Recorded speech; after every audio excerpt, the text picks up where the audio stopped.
last night, when 100% of the precincts were reporting, Sheila had won by 31 votes. Dale Holness was in second place. And lo and behold, within the course of not even 24 hours, it went from Sheila being up by 31 votes and winning to Dale Holness is now up by 9 votes. And there were these uncounted ballots, even though 100% was reporting. So what is the most likely scenario? Is Dale going to win? I think, well, listen, it's an automatic, by law, it is an automatic manual recount if it's less than 100 votes. So that's what's going to happen. What I also think is going to happen is that this is probably going to get dragged out for a while. Why? Because if there's one thing we know about Sheila and one thing we know about Dale, they are, and this was brought to my attention at the watch party the other night. Yeah. There was a real, like, if there was a rivalry in this election, it was them. Sheila and Dale. Yeah. That was the rivalry. So they were having fights at the polls and things like that. And then there was the spoiler. Yeah. So then, so essentially what's going to happen now, most likely, is that it is going to go through the courts. That's what's going to happen. There's going to be ballots that are going to be checked. Who knows? Maybe there might be ballots that get thrown out because they were harvested. Yeah, you never know. There's this thing called ballot harvesting, people. So what's going to end up happening? It happens here. Yeah. So what's going to end up happening is, and this was privy to me last night when I was there, and I have offered to help out. We will offer to help out if necessary. There may be certain ballot signatures that need to be obtained for verification on certain ballots that were sent out. So there's extra work that's going to go into that. When it's this razor thin, and I mean razor thin, like you could cut it with a knife, it almost makes you wonder, well, could I have done more? What am I ultimately going to employ here? John, we agree. This is really a matter of... And I like him. And I like him too. Very much. But here's the problem that I have. And this stems more not necessarily from him running, because you can run. There is nobody who can tell you that you should or shouldn't run. That's correct. What I'm looking at is the fact that the left, the political left, is horrific at strategy. Horrific. And it isn't necessarily just the candidate. No. Because we saw what happened to India Walton, and that is the greatest freaking tragedy of last night. Oh. And that is not necessarily about strategy. That's about the Democratic machine deciding their fate. The vote blue no matter who is now dead. Oh yeah, you'll never get to say that again. Never be able to bring it up again, because not only did this guy not drop out, he ran a write-in campaign. Oh my God! And he got millions of dollars behind it just because he couldn't take a loss. And do you know what he did? Is they sent out these stamps. Did you see this? This is how he did it, because not only when you do a write-in, you have to check the box, but you also have to put the name. Yeah. But apparently a stamp works. So his campaign spent thousands of dollars and sent everybody stamps with his name and said, just stamp this. Julie, don't be a hater. Just check out the podcast. We're appreciative that you're here. Oh, the conversation was rich. And Mr. UBI is supporting MMT. So let's give everybody a chance and give them the benefit of the doubt. We're just trying to make things better for people. We don't have to agree on how. Scott even said on the podcast this evening that he wasn't a fan of Stephanie Kelton until he heard her really listen to her. He listened to her thoughts on cash relief, and then he read her book, and he actually agrees with a lot of it. So give people the opportunity to come into the fold. That's the way we see it. These are all people that are wanting good things. Yeah. It is. And so last night, I think, listen. It's true. They did a good job. They did a good job at keeping her down. They did a great job of not putting any attention on this race down here, because corporate media is going to do what they're going to do. They really put all of their eggs in the Virginia gubernatorial basket. And it was a huge mistake. And I'm often wondering why they did Democrats. that. I almost think it's almost self-sabotage at this point. Maybe so. Well, I do. That goes without at this saying. point, I think it's just on purpose. They just want to keep it the way it is. But the issue I really they can't possibly be that stupid. Well, no, they are. They're but it's deliberate. That's what I never understand. Is it worse to be stupid or disingenuous? No, I because never know what's worse. Well, they say you can't. I mean, to me, I'd rather be that. You can be naive and learn from that. But it gets to the point where it's being done. I think I'd rather be stupid than disingenuous. Well, the problem that we have with the particular race with with Sheila McCormick and Amari Hardy is this. They were both solid candidates, but one of them had already run for the seat twice. Name recognition was high, self-funding the campaign, and had money. Somebody who, again, when you have name recognition and you money. have money, and that's what I presented to And them. is progressive. That is what I presented to the Progressive Caucus. That's what I said to them. I said, look, I understand emotionally you're more driven to support Amari. I still don't understand that either, but whatever. But if you're trying to win, are you trying to win? No. One candidate, and again, we like both. I do. I really do like Omari. One candidate had $100,000. The other candidate had $2 million. It's a big difference. That's a huge, no, that's not a difference. It's a colossal difference. Yeah.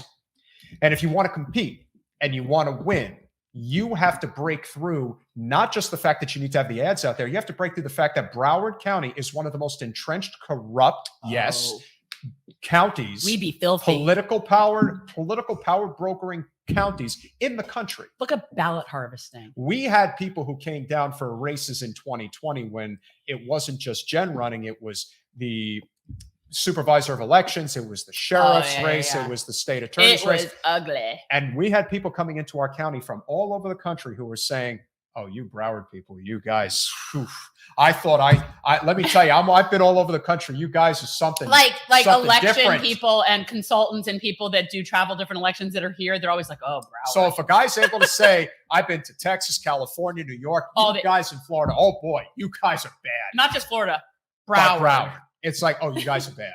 So here we have a situation where if the Progressive Caucus was dead set on making sure that we got one of ours in, they would have done everything in their power to support Sheila because of the viability factor. But the problem is like we were just saying with Scott, is that for them, it's about feelings and emotion. And it's about, they want to support who they like.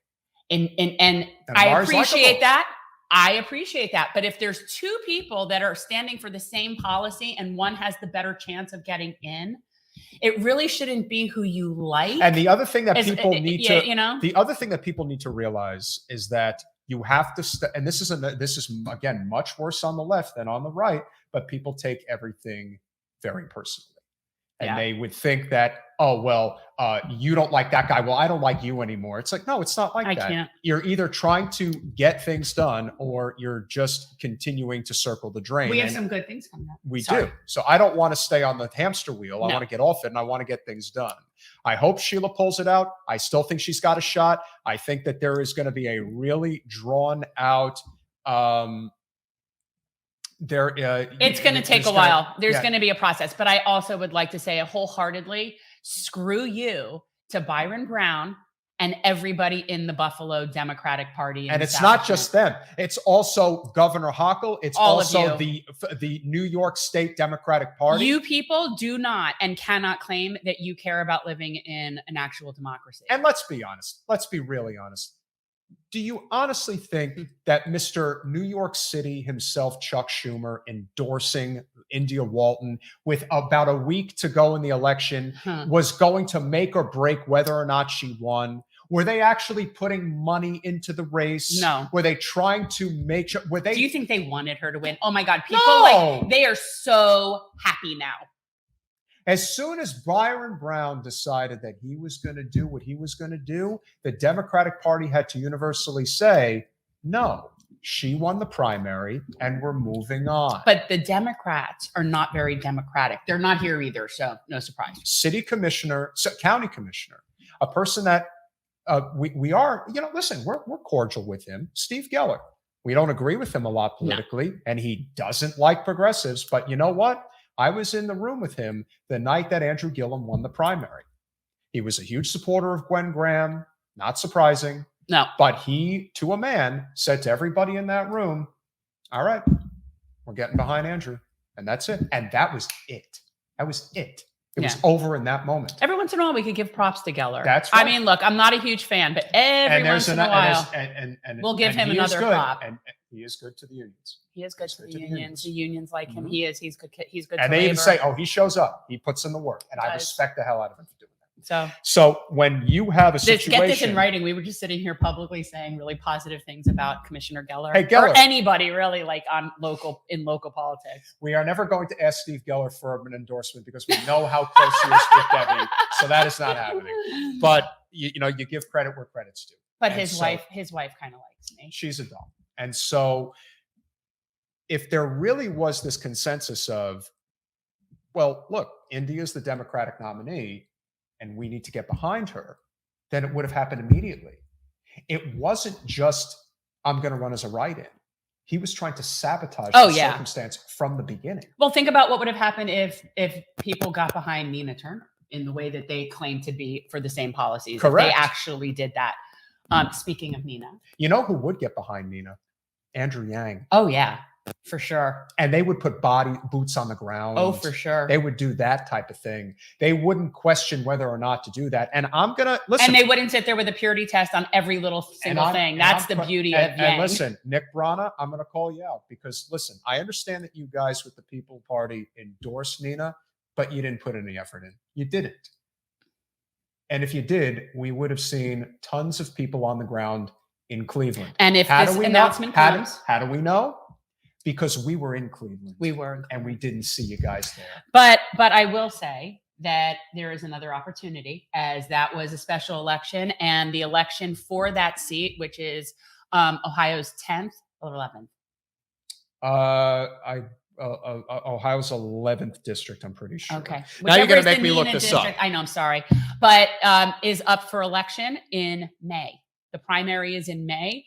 And we have a feeling, though we have not confirmation, we have a feeling that Nina's going to go for it again. Have you talked to her yet? All right, so she can't say too much. But here's the thing. I think Nina is just trying to figure out if it makes sense. That's it. She's very, very smart. She is. So if there's not a clear path, if Ohio she hasn't, yes, I was right. Okay. If there's not a clear path and she doesn't see strategically where they could make it be different, then she's not going to bang her head against the wall. She'll do something else. She'll find another method. So if she does it, it's because she has regrouped, figured out what needs to happen and where and that happens. I can tell you personally. John, what you have to remember is, look, if Jen she did file. Jen could file against Debbie again, but not ultimately run until you have to pay the fee. Right. So you can file. Anybody can file. So that's just getting it right. Right. Like if you go and look, sometimes for a race, there'll be a ton of people that filed, but if they don't pay the fee or they don't qualify, then they won't be on the ballot. You should just file against Debbie just to make her for God's sake. Just to make her crap her britches. I don't think she'd do anything. She probably would. She's probably already done enough. My son goes to school in Weston now. I don't necessarily to be fanning flames. No, but nevertheless, we have good things coming up. Yeah, guys. we do. We really do. And a couple of things that I do want to touch on before we finish. No surprise, and I was privately saying I actually did think Youngkin was going to win. I did think that Terry McAuliffe was going to lose, and you know what? In a way, he had to lose because at some point, is this Virginia? Yeah, at some point, you have to. This is not the same situation as was like in 2010. There are way too many people awake now. There are way too many people who see the writing on the wall, who are looking right at them and saying, "We're not playing this game anymore. You're either going to deliver or you're not. And if the other side is going to deliver a bag of crap, well, guess what? Your crap may not be as big, but it's still crap." And so people don't want that anymore. And to his credit, and I was right there, a few feet from the stage, I was at the rally with Bernie Sanders for Governor Murphy. And Jersey's my home. And at the end of the day, Phil Murphy, former head of Goldman Sachs, that guy, he's done a lot of good stuff for New Jersey. You got to tip your hat where it's due. He the minimum wage in New Jersey, I think now is like 13 an hour or something like that. I mean, look, it should be 15. It should be much higher than that.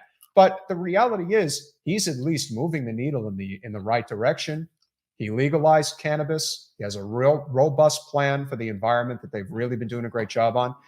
He is considered by Bernie Sanders to be the most progressive governor in the United States. That's why Bernie was there. It's a low bar, mind you. Maybe so. But Bernie was there to support him, and the kids love him, and they really came out for him. Bernie did not go to Virginia to support Terry McAuliffe. Not that he probably would want him there anyway. But to me, that spoke a lot about where Bernie's head was at. And also, there were a lot of great down ballot victories. Apparently, the DSA did exceptionally well. Good. About 70% of their victories. And something I'm certainly not here. Something I'm going to announce now that you didn't know about. Former slate mate Nick Rabondo out in Ohio. Ohio. He's a city council member. Oh, yay, Nick. He was great. Great guy. Very nice. Really nice guy. He was a BNC slate mate. He was one of those rarities. It's kind of like there weren't a lot of them in BNC that were in red districts because they generally didn't pick people in red districts. So Nick was kind of a unicorn that way. He was just a nice guy. He actually had his Democratic Party behind him, unlike most of the BNC people where our Democratic parties hate us. And John, thank you, brother. Richie Floyd is now the mayor or city council member of St. Petersburg. I'm trying to think. Richie, we had on the podcast. Yeah, no, I know what you're saying. Why is he saying wrong, Jen? Oh, I think he was just talking about, or maybe he was alluding to whether we mentioned all of the big victories last night. I was going to get to Richie, John, but thank you. Yes, Richie Floyd, the biggest, what I hope is the second biggest victory in Florida. But if it ultimately ends up being the biggest victory, we'll definitely take it. Oh, that's right. He was great. Yeah, he was. And we're very happy. I've talked to so many people. They kind of, I hate to say it, guys, but sometimes they kind of blend together. It can happen. We've spoken with a lot, but we're very appreciative. Yeah. Oh, for sure. Look, yeah, for sure. But 100%. I am not, you know. And and again, while it may not have been the races that everybody was focused on, the non-corporate candidates, once again, did very, very well. And a lot of them are doing it the right way. They're seeking offices that are not getting the attention of the big bad wolf, if you will. Corporate special interests and the corporate media are not shining a light on these smaller races. Infiltrate. It's the only way to do it. And so overall last night, again, we're hoping that Sheila McCormick wins her race. And we are very upset about what happened to India Walton. Yeah. When you take that out of the equation. Oh, I didn't realize that. I don't think that I said no DSA victories in Florida. If we did, it may have been just a slip of tongue. But, that's right. I'm sorry. Yeah, I'm he sorry. was That's supported by the Progressive Caucus, who's supported by DSA. And I actually was thinking like down here. I was actually thinking like around our neck of the woods was what I was kind of thinking. We were hoping for Michael Hepburn. Unfortunately, he didn't win. Look, you're not going to win them all, but at the end of the day, the needle is moving. It is. It's not moving as fast as we'd like it to move. But it's always refreshing to know that overall, for progressives in particular, the night was actually really good. What happened to India Walton was not going to start a show. But was a tragedy. It was an absolute tragedy. And in a way, she's going to be a political martyr as a result of it. So that was the recap, if you will. A mixed bag of sorts. I think it was good that Phil Murphy won re-election, and I'm certainly appreciative that Bernie is still out there at 80 freaking years old doing what he's doing. And he's still got the energy, baby. Thanks for watching.